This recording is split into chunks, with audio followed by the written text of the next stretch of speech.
నమస్తే రమగారు. నమస్తే జయ. రమగారు, చందమామ కథ ఏదైనా చెప్పండి. పిసి సర్కార్ పేరు విన్నావా నువ్వు? పిసి సర్కార్ మెజిషియన్. అవును. ఆయన రాసినవో మరి రాయించినవో చందమామలో కొన్ని కథలు ఉన్నాయి జయ. ఆయన కొన్ని మ్యాజిక్ ట్రిక్స్ చెప్పి ఓకే, దానికి బేస్ ఒక స్టోరీ క్రియేట్ చేసినవి కొన్ని కథలు కనిపిస్తాయి. ఇవి 60s లో పిసి సర్కార్ కథలు అని ఉన్నాయి. ఆయన పేరు మీదే ఉన్నాయి. ఆయన పేరు మీదే ఉన్నాయి. పిసి సర్కార్ రాసిన కథలు అంటే నేను అనుకుంటా ఆయనే తెలుగులో రాసి ఉండకపోవచ్చు. ఆయన ఏదైనా ఒక ట్రిక్ గనక చెప్తే దానికి కథకులు ఎవరో డెవలప్ చేసి ఉండొచ్చు అని భావిస్తా అని అనుకుంటున్నా. మరి నేను బాగుంటాయి కొన్ని కథలు. పూర్వమట ఒక గ్రామం నుంచి కొంతమంది బయలుదేరి పూరి యాత్రకి వెళ్తున్నారు. అప్పట్లో రైళ్లు సౌకర్యాలు ఏమున్నాయి, ఏం లేవు. జట్లు జట్లుగా బయలుదేరేవాళ్ళు. మనం యాత్రలు చేసేటప్పుడు ఎప్పుడు ఒంటరిగా వెళ్ళకూడదు, అడవిలో నలుగురితో కలిసి వెళ్ళమంటారు. ఎందుకంటే ఏదైనా ప్రమాదం వస్తే నలుగురు నాలుగు పక్కలకి పరిగెడతారు, నలుగురు అరుస్తారు, నలుగురు కలిసి శబ్దాలు చేస్తారు. మనం మాట్లాడుకుంటూ వెళ్తాం, ఆర్చుకుంటూ నవ్వుకుంటూ మాట్లాడుకుంటూ వెళ్తే జంతువులు మన దగ్గరికి రావు. ఇంత పదఘట్టనలు బాగా దబా దబా శబ్దం అయితే పాముల దగ్గరికి రావు. ఎవడైనా మన మీద పడితే నలుగురు కలిసి తిరగబడ్డానికి అవకాశం ఉంటుంది. ఏదైనా ప్రమాదం ముంచుకొస్తే కనీసం ఈ నలుగురిలో ఇద్దరైనా ఊళ్ళలోకి వెళ్ళి ఏదైనా చేయగలుగుతారు. ఎప్పుడు గుంపులుగానే వెళ్ళాలి.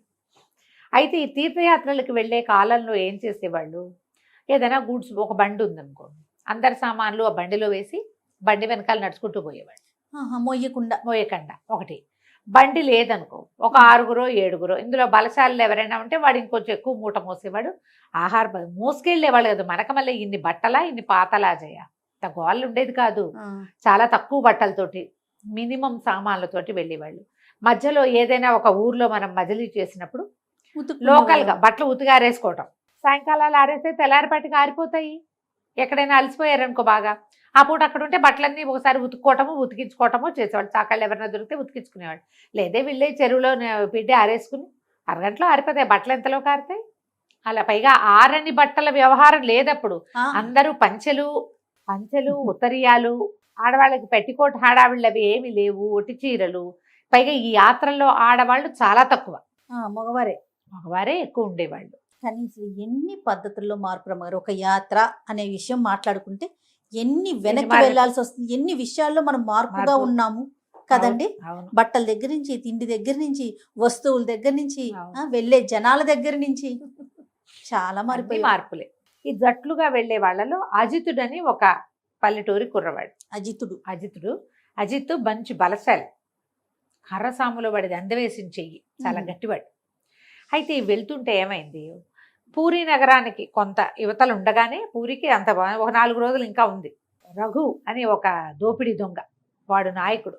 వాళ్ళు పట్టేశారు వీళ్ళని. పట్టేస్తే వీళ్ళ దగ్గర ఏముంటాయి, ప్రయాణం అక్కడ పూరిలో సమర్పించడానికి ముడుపులని మొక్కులని అక్కడ ఇచ్చుకోవడానికి అక్కడ కర్మకాండాలు అవి చేసుకుంటారు. అవును. ఇక అంటే మన ఏమంటారు, తర్పణాలు అవి విడవడానికి ఎక్స్ట్రా డబ్బు చిన్న చిన్న మూటల్లో దాచిపెట్టుకుంటారు. ఎంతో కొంత ఓ కడియమనో ఏదో ఉంటాయా, ఉంగరాలనో, ఇవన్నీ కొట్టేశారు. ఆ రఘు ఏం చేశాడు, ఒక పెద్ద గుంపుని వేసుకుని వీళ్ళ మీద పడ్డాడు. దారి దోపిడీ వాళ్ళు ఓకే పడేసరికల్లా అజిత్ మంచి కరసాము కదా, వాడు తిరగబడ్డాడు. చేత వచ్చిన వాడు ఆగడు కదా.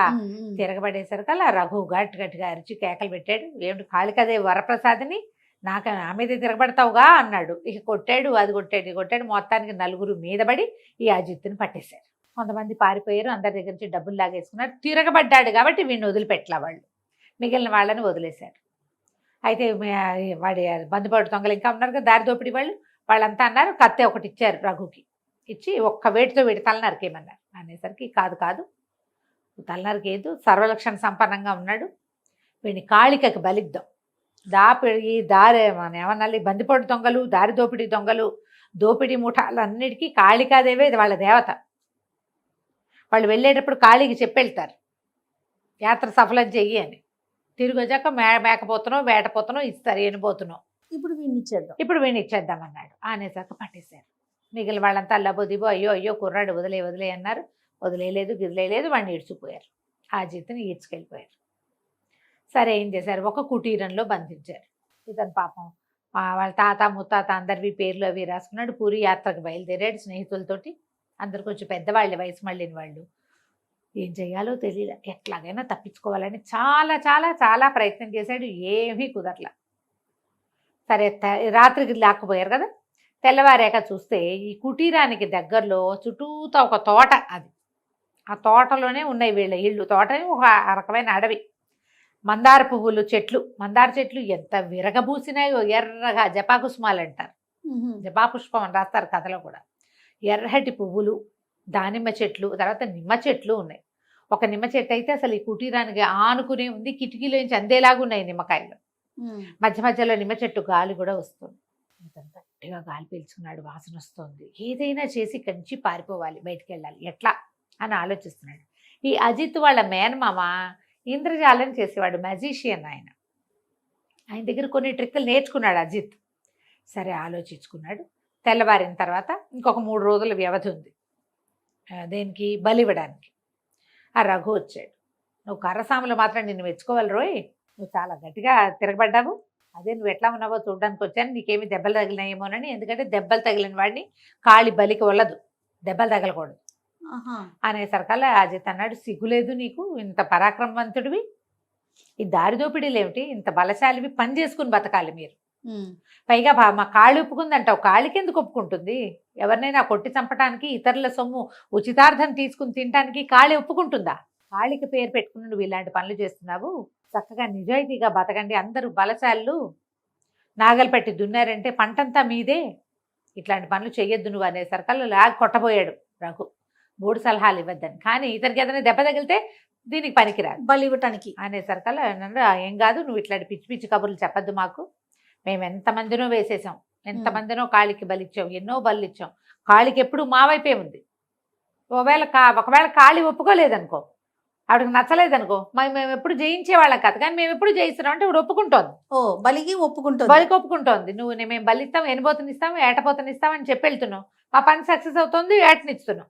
ఆమెకు నచ్చింది కాబట్టి అంటే, కాదు కాదు కాళి నాకు చెప్పింది, కాళికాదేవి చెప్పడం వల్లే నిన్ను మార్చడానికి వచ్చాను నేను అందుకే దొరికిపోయాను నీకు అనేసరికల్ నువ్వు ఇలాంటి కబుర్లు చెప్పొద్దన్నాడు. ఇద్దరు బోల్సేపు వాదించుకున్నారు. వాదించుకుంటే ఏమన్నాడు, సరే నేను నీకు నిరూపిస్తా, కాళికాదేవే నన్ను పంపించిందని నీకు నిరూపిస్తే ఏం చేస్తావన్నాడు అజిత్. అనేసరికి రఘు అన్నాడు, సరే నువ్వు నిరూపించు.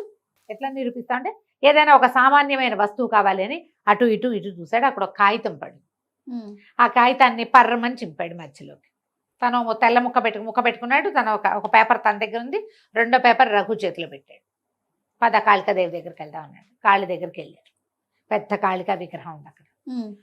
జపా పుష్పాలు తీసుకో, అమ్మవారికి దేంతో పూజ చేస్తారో మొత్తం మెడంతా మందార పువ్వుల మాల, అమ్మవారి పెద్ద జేజి దానికి బయట పెట్టి చక్కగా ఆయుధాలు అవి ధరించి మీదకి వస్తానన్నట్టుగానే ఉంది. అన్నీ మందార పువ్వులే.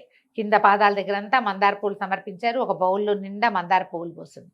జపా పుష్పం తీసుకో, ఆమెకు చాలా ఇష్టం కదా, నువ్వు నేను ఇద్దరు జపా పుష్పాన్ని పేపర్ కాగితం మీద రుద్దుదాం.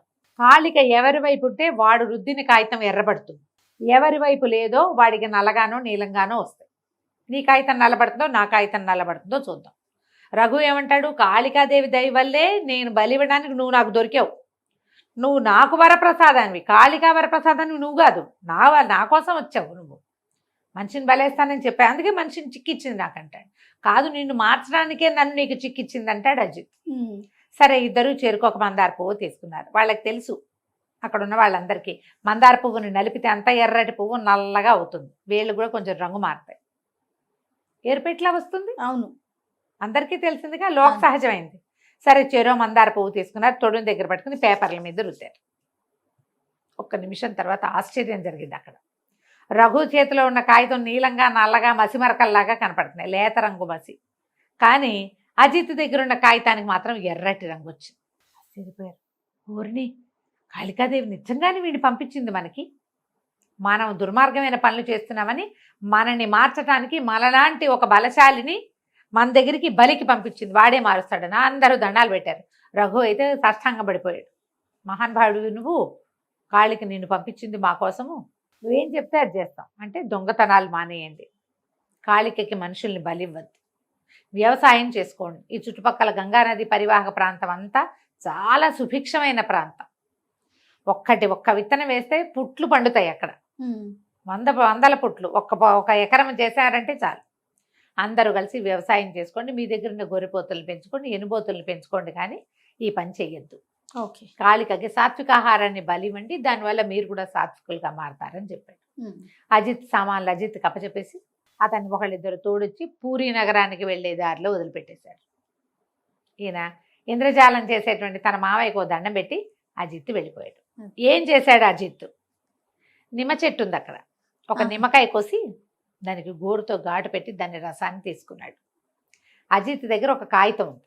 వెళ్ళేటప్పుడు ఏం చేశాడు, పూరీ నగరానికి బయలుదేరాడు కదా, తాతవి, నాయనమ్మవి, అమ్మమ్మవి అందరివి గోత్రనామాలు రాసుకున్నాడు. తన స్నేహితుల్లో పెద్దవాళ్ళు పోయిన వాళ్ళవి రాసుకుని ఒక కాగితం తెచ్చుకున్నాడు. ఏం చేశాడు, ఈ కాగితాన్ని మధ్యకి మడిచి ఆ కాగితం వాడి జేబులో ఉంది. ఒక ముక్కకి నిమ్మరసం రాసేసి కొంచెం ఆరనిచ్చి నలిపి అక్కడ పడేసాడు. తర్వాత ఏం చేశాడు, రఘు రాగానే మరి మాట్లాడుకున్నాక ఏదో ఒక సామాన్యమైన వస్తువైనా కాళిక ప్రూవ్ చేస్తుందని చెప్పి ఆ నలిగి కింద పడిపోయిన కాగితాన్ని తీసి ఆ కాగితం వీడే పడేశాడు. తన జేబులోంచి తీస్తే వాడు నమ్మడు. జాగ్రత్తగా నిమ్మకాయ రసం రాసిన కాగితం తను ఉంచుకుని నిమ్మరసం రాని మామూలు కాగితాన్ని వాడికి ఇచ్చాడు. నిమ్మకాయ మీద మందార పువ్వు తగిలితే ఎర్రగా వస్తుంది. Magic trick. కాగితం మీద నీతో మందార పువ్వు రుద్దిచ్చామనుకో నీకు ఎరుపు రాదు. అదే నిమ్మకాయ ఉంటే వస్తుంది. ఆ ట్రిక్ ప్లే చేసి కాళికాదేవి ప్రత్యక్షమైందని చూపించి ప్రాణాలు రక్షించుకున్నాడు అజిత్. బాగుంది కదా మహేంద్రజాల కథ? చాలా బాగుందండి. ఇలాంటివి బోల్డ్ కథలు ఉన్నాయి జయ, కొంచెం ఓపికగా చెప్పుకోవాలి. ఓకే, నెక్స్ట్ టైం చెప్దాం మళ్ళీ ఇంకోటి. తప్పకుండా అండి. నమస్తే. నమస్తే జయ. సుమన్ టీవీలో మీ పర్సనల్ అండ్ బిజినెస్ ప్రమోషన్స్ కోసం కింది నెంబర్కి కాంటాక్ట్ చేయండి.